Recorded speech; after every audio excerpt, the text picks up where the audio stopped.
I got so much motherfucking design on right now. Break it down, bring it back, make it clap. I got 3 old thoughts, new block, where that day. Bitches on my line, and you know they come straight. Hold up, what it not, 45, scope it cash like whoa. How you fucking with these hoes up? Assalamualaikum warahmatullahi wabarakatuh. Salam sejahtera bagi kita semua. Saya Rani Anggraini dengan NIM 220304295, Prodi Manajemen di Universitas Muhammadiyah Riau. Di sini saya akan menjelaskan tentang sejarah koperasi, bagaimana koperasi berdampak pada perekonomian di Indonesia, dan apa saja jenis koperasi yang ada di Indonesia. Baiklah, langsung saja.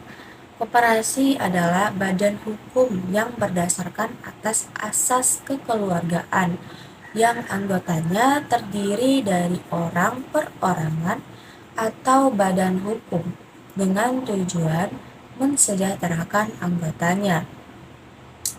Koperasi di Indonesia didirikan pada tanggal 12 Juli 1960 oleh Dr. Andos Mohatta.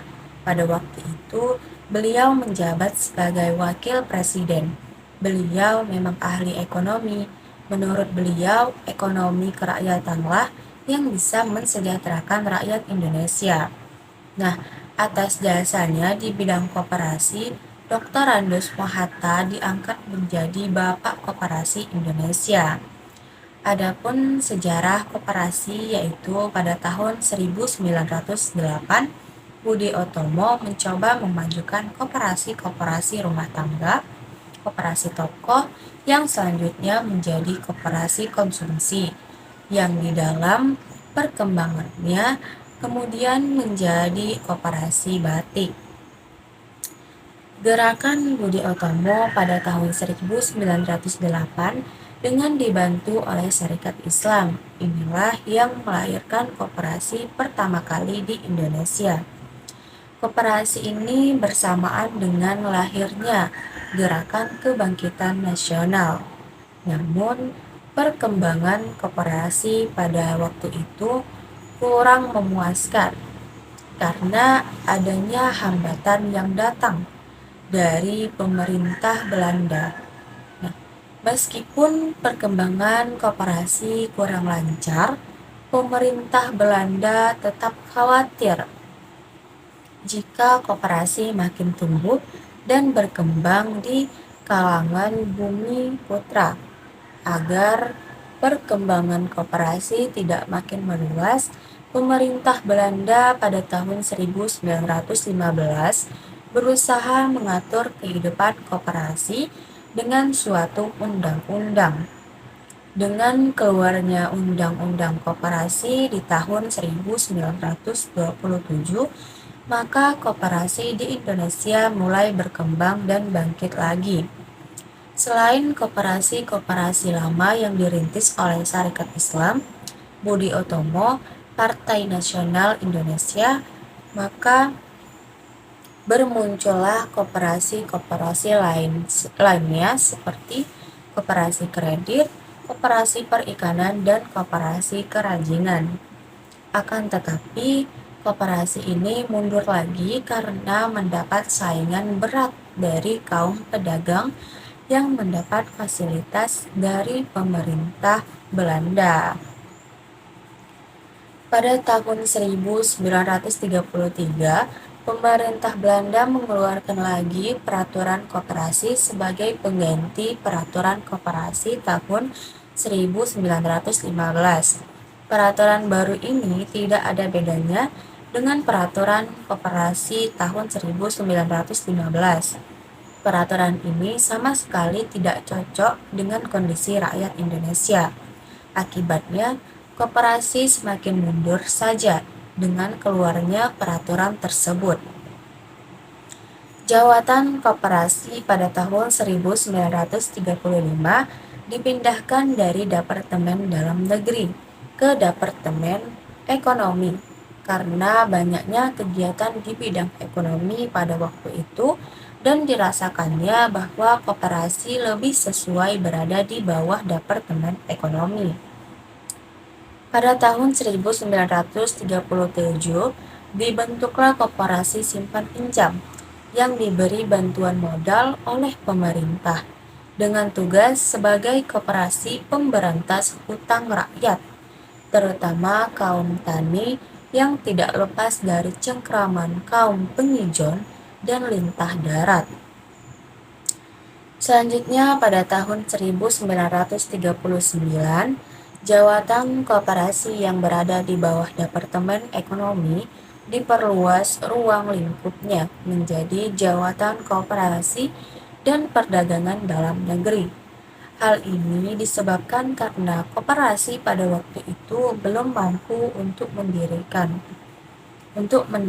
mandiri, sehingga pemerintah penjajah Belanda ini menaruh perhatian dengan memberikan bimbingan, penyuluhan, pengarahan, dan sebagainya tentang bagaimana cara koperasi dapat memperoleh barang dan memasarkan hasilnya.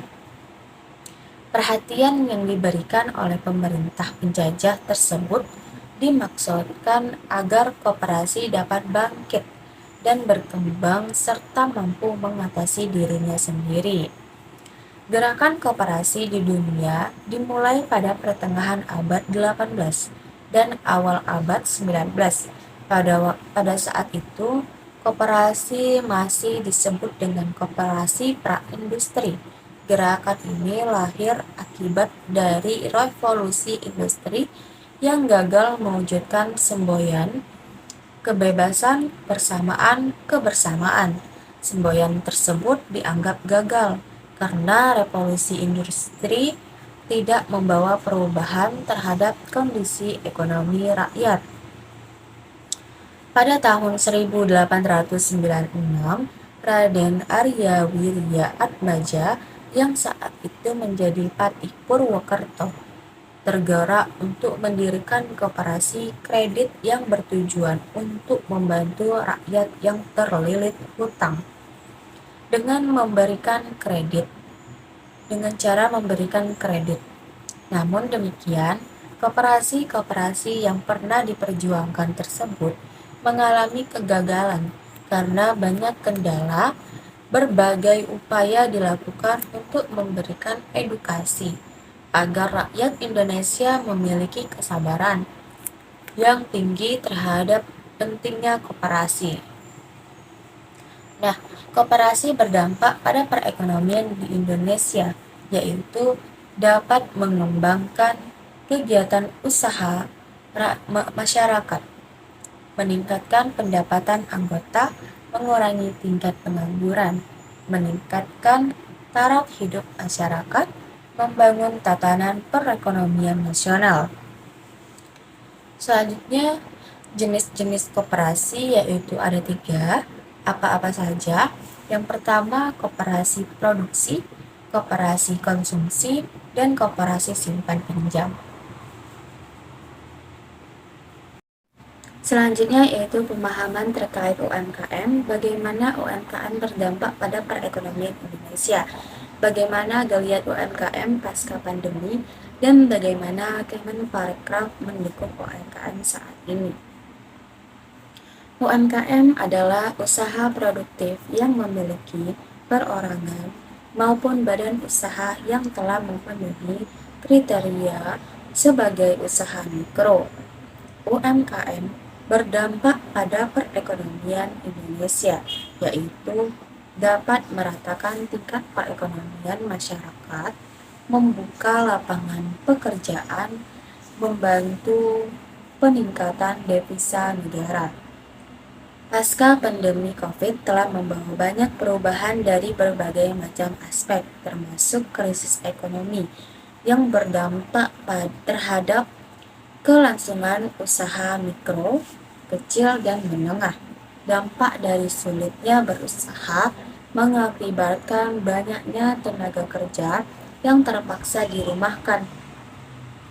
Hampir semua pelaku UMKM mengalami kendala dalam melaksanakan kewajibannya terhadap perbankan. UMKM mulai bangkit perlahan dan beradaptasi dengan perkembangan pasar dan memanfaatkan alat elektronik pengguna media sosial. Dengan tersebut, mereka bisa mengoptimalkan potensi ekonomi digitalnya. UMKM bangkit, ekonomi Indonesia terungkit. Kemenparekraf perbesar peran UMKM dalam mendukung upaya pemulihan pariwisata. Bali, pada tanggal 24 September 2022, Kementerian Pariwisata dan Ekonomi Kreatif atau Badan Pariwisata dan Ekonomi Kreatif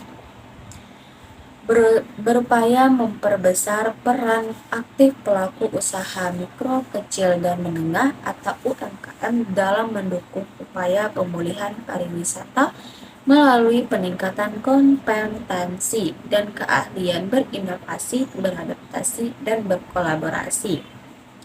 Kami terus mendorong peran dari UMKM dengan peningkatan kapasitas pelaku UMKM yang telah terbukti menjadi tulang punggung perekonomian nasional. Salah satunya adalah melalui digitalisasi yang akan meningkatkan peluang pelaku UMKM dalam memperluas pasar, kata Frans Teguh. Bersama Kementerian Pariwisata dan Ekonomi Kreatif, Pariwisata dan Ekonomi Kreatif, pihaknya ingin memperkenalkan daya juang pariwisata yang dimiliki Indonesia melalui kekuatan UMKM. Demikian presentasi dari saya. Wassalamualaikum warahmatullahi wabarakatuh. Sampai jumpa.